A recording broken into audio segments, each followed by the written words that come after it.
Salut les traders, voici donc la vidéo de tendance du jour de ce samedi 29 avril. Alors donc je commence, j'ai zappé aujourd'hui l'introduction. Si tu veux avoir plus d'explications sur pourquoi je fais ces vidéos, pourquoi je réalise un petit peu ces analyses de tendance comme ça un petit peu chaque jour, je t'invite à aller regarder sur ma chaîne. Je pense de mémoire que c'est la vidéo de tendance du 28 avril dans laquelle je te donne un petit peu toutes ces explications. Ici, on va rentrer dans le vif du sujet. Donc, sur le long terme, au niveau du un jour, bah, pas grand-chose de différent. Alors, si ce n'est, c'est vrai que je ne l'avais pas forcément noté auparavant, mais on a une divergence baissière ici qui s'installe. Donc, on voit ici que le cours est bien en hausse, alors qu'au niveau du RSI, les points hauts du RSI vont toujours de plus en plus bas, alors qu'on est bien sur une tendance haussière. Donc,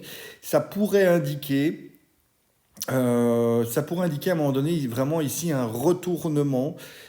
Ici, donc, on voit que le RSI avait cassé sa ligne, comment dire, 50 et avait fait un plus bas ici voilà, vers les 20 000 dollars, plus ou moins le S2 mensuel.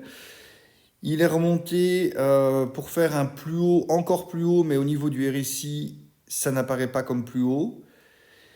Là, pareil, encore un plus haut, encore plus haut, mais au niveau du RSI, non. Il est venu repasser en dessous et il remonte. Donc on a eu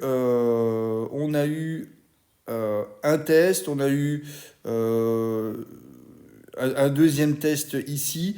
Donc à surveiller parce que effectivement, si le RSI ici vraiment casse, ça pourrait marquer un petit peu un changement de tendance ou une correction plus importante qui pourrait éventuellement voir le cours rediminuer ici plus ou moins dans ces alentours-là. Donc à surveiller, on n'y est pas.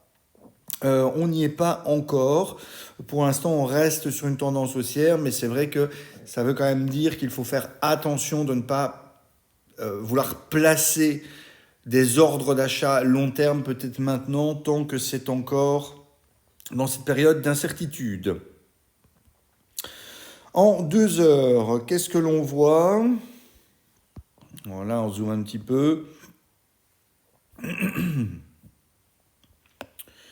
Alors, en 2 heures, ben, pas grand-chose, hein.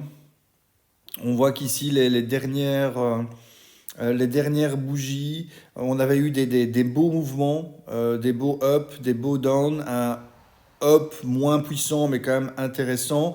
On voit que depuis hier, bah depuis vraiment le 28 avril, voilà, à minuit, on est pas mal dans le range. Et d'ailleurs, on voit que aussi au niveau du RSI, on reste dans une forme de range.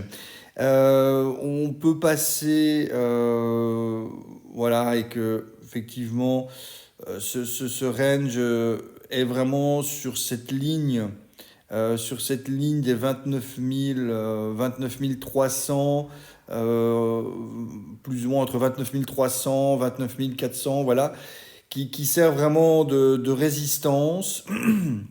Et donc, qui à un moment donné, ben, quand soit les acheteurs, soit les vendeurs vont reprendre le dessus, ben, soit ça va vraiment rebondir là-dessus et on va repartir à la baisse, ou éventuellement le remonter. Alors là, j'aurais tendance à dire qu'il y a plus de chances que ça reparte à la baisse plutôt que directement comme ça à la hausse, mais forcément à suivre.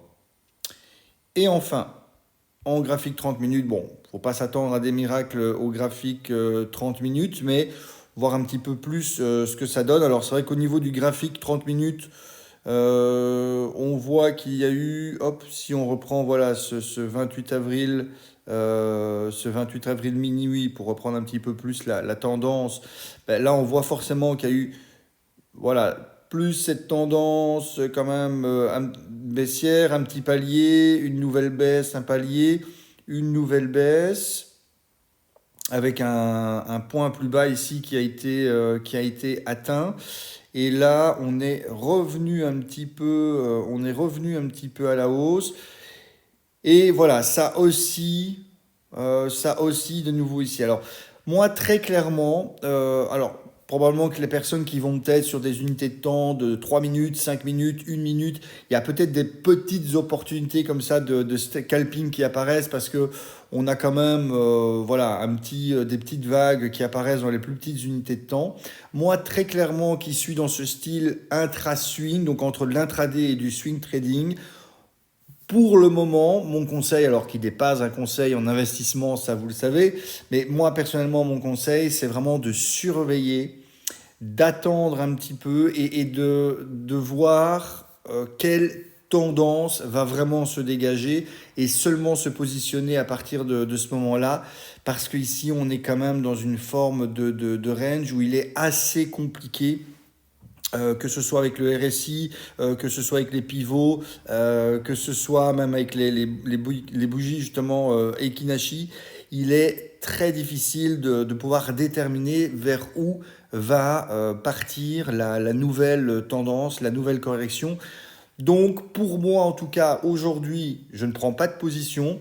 Je vais certainement pendant la journée surveiller un petit peu tout ça, voir s'il n'y a pas un gros bouleversement à un moment donné qui arrive. Mais pour l'instant je ne fais rien. Ce qui veut dire que je reviens ici sur mon doseur.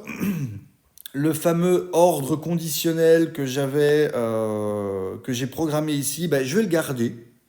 Je vais le garder parce que il mange pas de pain entre guillemets, mais en tout cas il fait pas de mal. Ça veut dire que si jamais voilà, je m'éloigne des graphiques pendant le reste de la journée et qu'effectivement la tendance boom repart fortement à la baisse pour après remonter un petit peu, que ma condition est respectée, mon ordre d'achat limite pourra peut-être se déclencher pour aller après chercher un objectif de vente ici.